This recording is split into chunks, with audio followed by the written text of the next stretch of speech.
નમઃ શિવાય। પવિત્ર શ્રાવણ મહિનાની શરૂઆત સમયે મારા દરેક વ્યુઅર્સને ઉપયોગી થાય તેવા વિષયને લઈને આવી છું।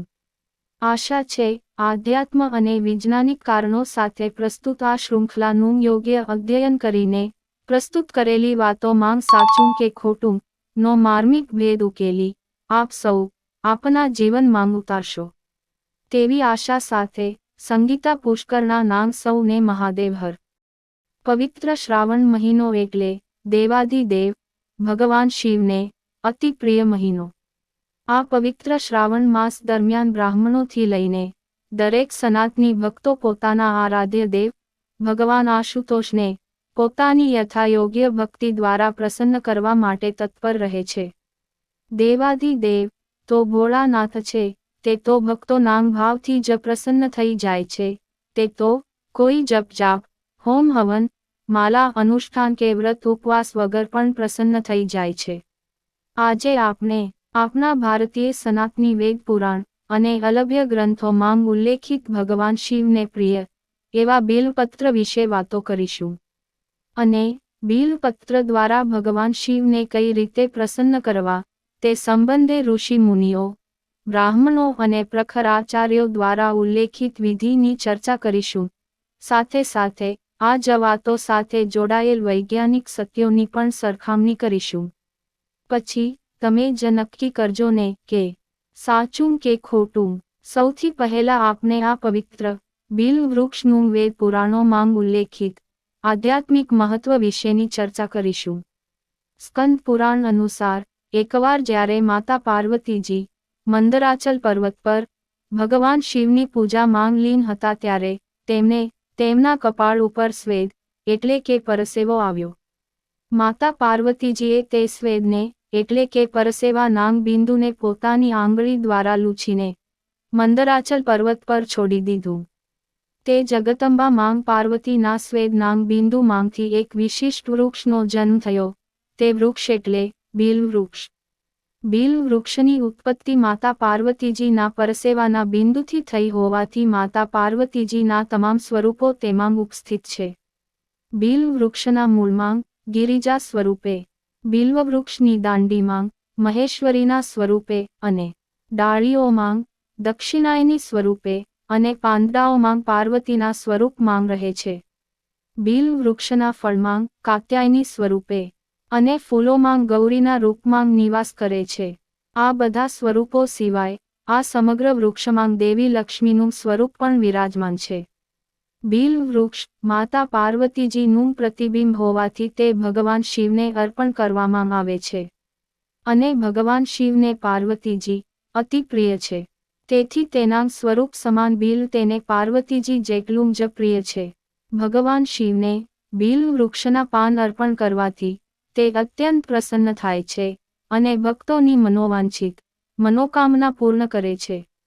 જે વ્યક્તિ કોઈ તીર્થસ્થળે કે શિવ મંદિરે પૂજા કરવા જઈ શકતો નથી તે આ પવિત્ર શ્રાવણ માસમાં બિલ્વ વૃક્ષના મૂળ ભાગની પૂજા કરીને તેને જળ ચઢાવે તો પણ તેને તમામ તીર્થસ્થાનોના દર્શનનું પુણ્ય પ્રાપ્ત થાય છે અને સાથે બિલ્વ વૃક્ષના મૂળને જળ ચઢાવવાથી સર્વ પિતૃઓ સંતુષ્ટ થાય છે અને પિતૃલોકમાંથી મુક્તિ મેળવી તેનો કૈલાસમાં વાસ થાય છે।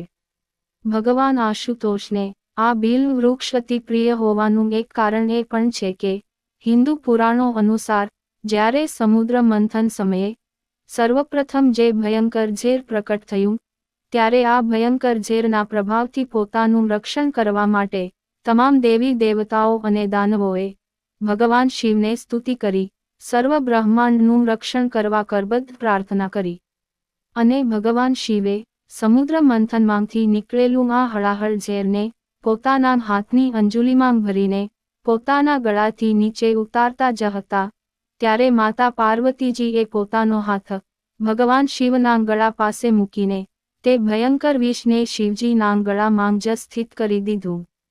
તેથી તે નીલકંઠ પણ કહેવાયા। પરંતુ તે ભયંકર વિષના પ્રભાવથી ભગવાન શિવનું મસ્તક ખૂબ જ ગરમ થવા લાગ્યું।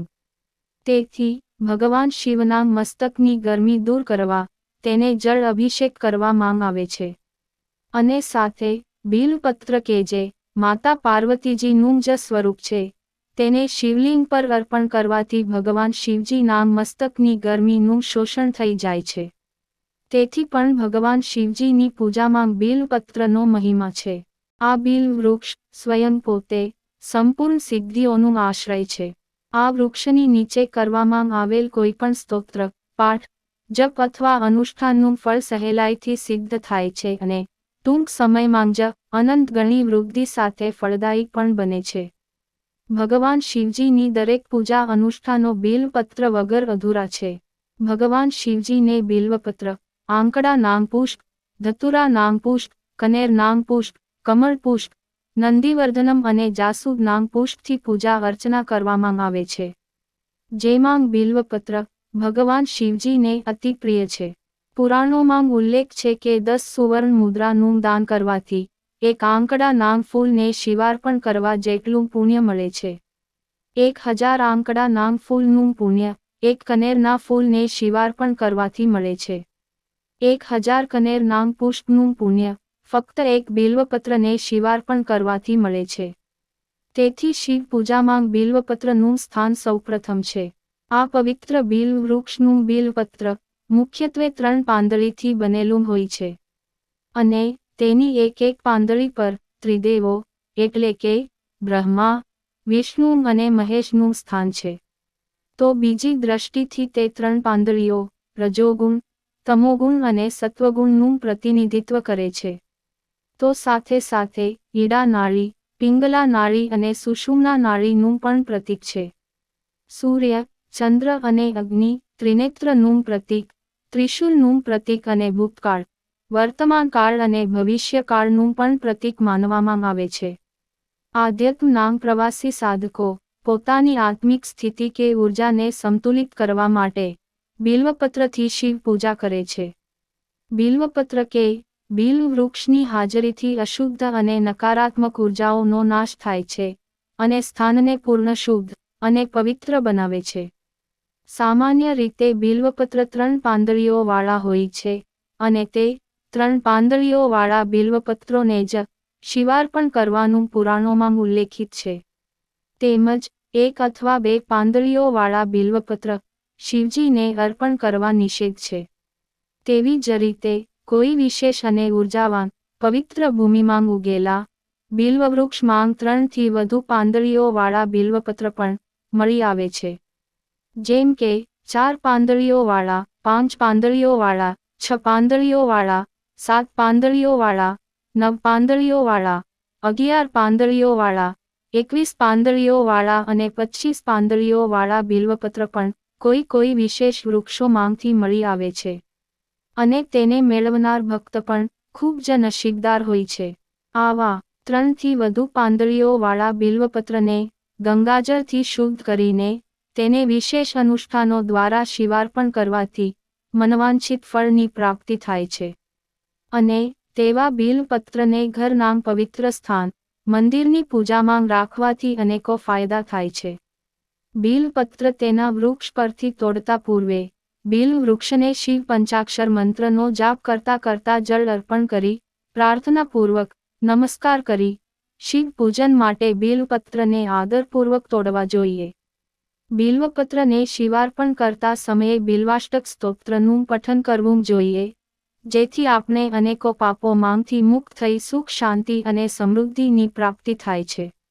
બિલ્વપત્રને શિવાર્પણ કરવા માટે હિન્દુ શાસ્ત્રોમાં અનેકો વિધિ છે. આ દરેક અલગ અલગ પૂજા વિધિઓ દ્વારા ભગવાન શિવને પ્રસન્ન કરી તેના ફળ સ્વરૂપે ભક્ત અથવા સાધકને ભૌતિક અને આધ્યાત્મિક ઉપલબ્ધિઓ મળે છે. પૂર્ણ ભાવ અને શ્રદ્ધા સાથે બિલ્વપત્ર શિવાર્પણ કરવાથી અનેકો જન્મના કર્મોનો નાશ થાય છે. હજારો યજ્ઞનું પુણ્ય મળે છે. કરોડો કન્યાનું કન્યાદાન કર્યાનું પુણ્ય મળે છે. તેથી શિવજીને અતિ પ્રિય એવા પવિત્ર શ્રાવણ મહિનામાં દરેક ધાર્મિક સનાતનીએ શાસ્ત્રોક્ત વિધિ વિધાન મુજબ શિવ પૂજા, શિવ દર્શન, બિલ્વવૃક્ષ પૂજન કે બિલ્વપત્ર શિવાર્પણ કરીને હિન્દુ સનાતન ધર્મને અનુસરવું જોઈએ. લિંગ પુરાણ અનુસાર ચોથ, આઠમ, નોમ, 14, પૂનમ, અમાસ અને સોમવારના દિવસે બિલ્વપત્ર તોડવા જોઈએ નહીં. જે દિવસોમાં બિલ્વપત્ર તોડવા નિષેધ છે તે દિવસની શિવપૂજા માટે તે દિવસના આગળના દિવસે એટલે કે પૂજાના દિવસ પૂર્વે જ તોડી લેવા જોઈએ. બિલ્વપત્ર હંમેશા સૂર્યોદય સમયે જ તોડવા જોઈએ અથવા મધ્યાહન પૂર્વે જ તોડી લેવા જોઈએ. તે પછીના સમયમાં ક્યારેય બિલ્વપત્ર તોડવા જોઈએ નહીં. એક ખાસ અને વિશેષ વાત, સ્કંદપુરાણ અનુસાર બિલ્વપત્રને એકવાર શિવાર્પણ કર્યા પછી પણ તેને શુદ્ધ પાણીથી ધોઈને ફરીથી ઉપયોગમાં લઈ શકાય છે. બિલ્વપત્ર પ્રકૃતિની કૃપાથી 6 મહિના સુધી તાજા રહી શકે છે. 2. પાંદડીવાળા કે ખંડિત અથવા રોગિષ્ટ બિલ્વપત્રને ક્યારેય શિવાર્પણ કરવાને યોગ્ય ગણવામાં આવતા નથી. ફક્ત 3 પાંદડીવાળા શુદ્ધ બિલ્વપત્ર જ શિવાર્પણ કરવા જોઈએ. બિલ્વવૃક્ષ પરથી તોડ્યા પછી તે બિલ્વપત્રની દાંડલીને તોડી ચોખ્ખા પાણીથી શુદ્ધ કરીને જ તેને શિવાર્પણ કરવા જોઈએ.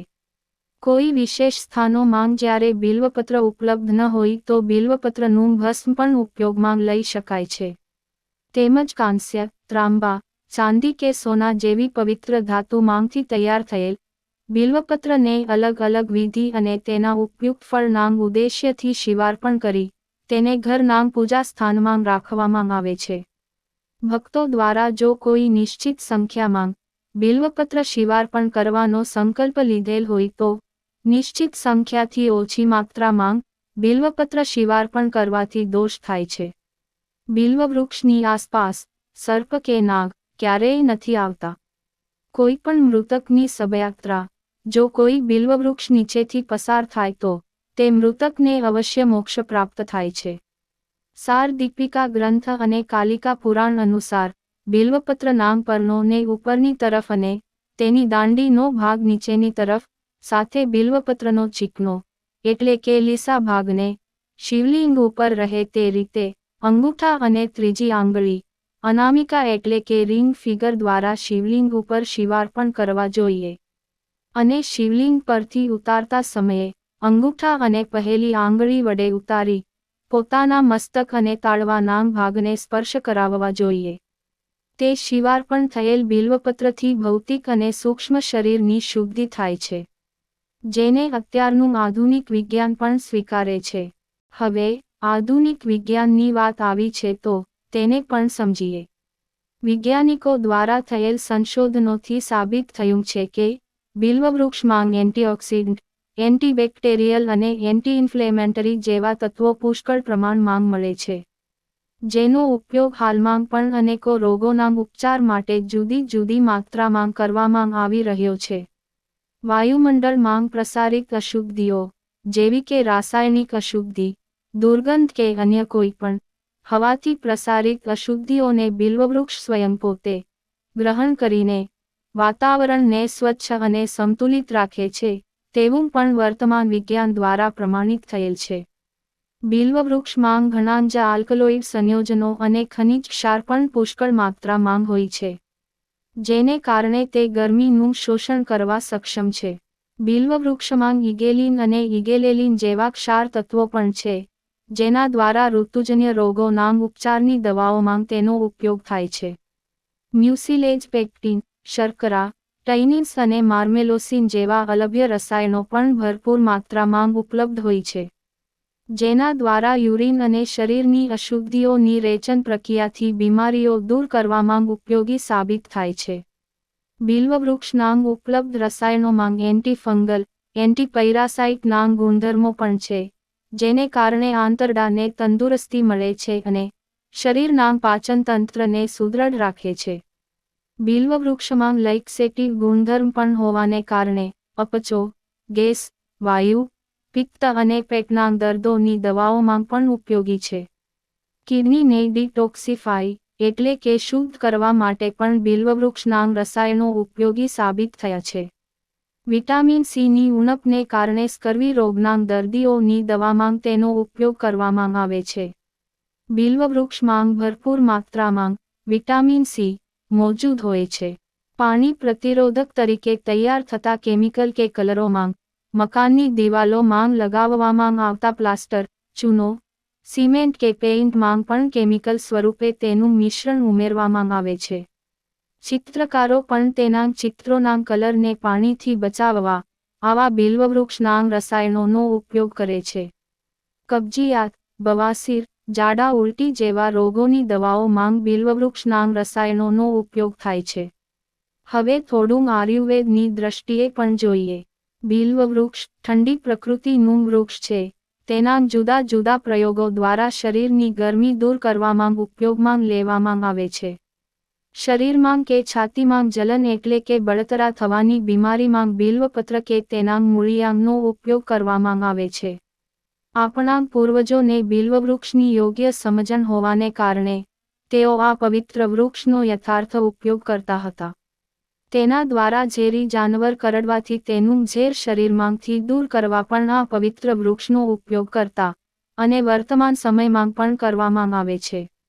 મધુમેહ એટલે કે ડાયાબિટીસ, પેટમાં કૃમિ એટલે કે કીડા થવા, પાચન સંબંધી રોગો, શરીરમાં જલન થવું, અપચો, આંતરડા સંબંધી બીમારીઓ જેવી અનેકો દર્દના ઉપચાર માટે આયુર્વેદ પદ્ધતિમાં બિલ્વવૃક્ષના મૂળ અને બિલ્વપત્રનો ઉપયોગ થાય છે.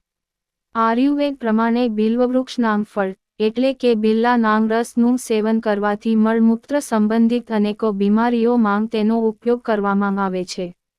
આયુર્વેદમાં આ પવિત્ર બિલ્વવૃક્ષને શાંડિલ્યુ, શ્રીવૃક્ષ અને સદાફલ જેવા નામોથી પણ ઓળખવામાં આવે છે.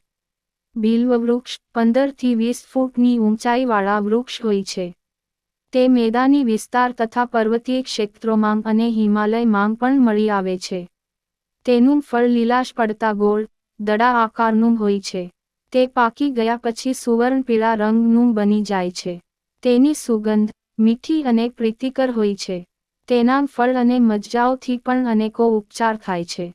બિલ્વવૃક્ષમાં ધારદાર કાંટાઓ પણ હોય છે. આચાર્ય ચરક અને સુશ્રુત બંને આયુર્વેદાચાર્યોએ આ પવિત્ર બિલ્વવૃક્ષને અતિ ઉપયોગી અને શક્તિ સંગ્રાહકના ગુણધર્મવાળા વૃક્ષ તરીકે ઉલ્લેખ કરેલ છે. તેના ઉપયોગ દ્વારા પાચનતંત્ર, જૂનો મરડો, ઝાડા અને આંતરડાના રોગો માટે સર્વોત્તમ ઔષધિ તરીકે ઉલ્લેખિત કરેલ છે. આવા જ અનેકો ઋષિ મુનિઓએ આ પવિત્ર બિલ્વવૃક્ષને અમૂલ્ય ઔષધિ તરીકે ઓળખાવી છે. તો હવે, દર્શક મિત્રો, તમે જ કહો, સાચું કે ખોટું? દરેક વિષયોને જુદા જુદા નજરિયાથી પરખી, ગૂઢ અને ગહન વાતોને સરળતાથી સમજવાની એક અલગ નજર. એટલે મારી આ ચેનલ, સાચું કે ખોટું, મારી આ ચેનલને લાઈક કરો, શેર કરો અને સબસ્ક્રાઇબ કરો. અને હા, આ પવિત્ર બિલ્વવૃક્ષ વિષય સંબંધમાં વધુ જાણકારી ઈચ્છતા હોવ તો કોમેન્ટ કરો. સૌને મારા મહાદેવ હર